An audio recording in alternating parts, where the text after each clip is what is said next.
शदीद मौसमी सूरत-ए-हाल, PDMA ने अलर्ट जारी कर दिया। PDMA के मुताबिक 16 से 19 जनवरी के दौरान मगरबी हवाओं का एक सिस्टम पंजाब में दाखिल होगा।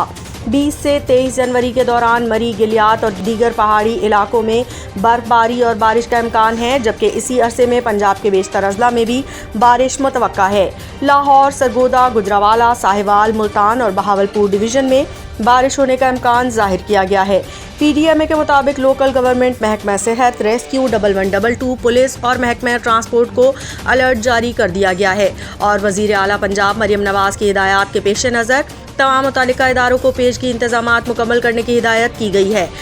DG PDMA इरफान अली ने कहा है कि इमरजेंसी कंट्रोल रूम्स में अमले को 24 घंटे अलर्ट रखा जाएगा, जबकि रेस्क्यू 1112 की डिजास्टर रिस्पांस टीमों को भी हाई अलर्ट कर दिया गया है।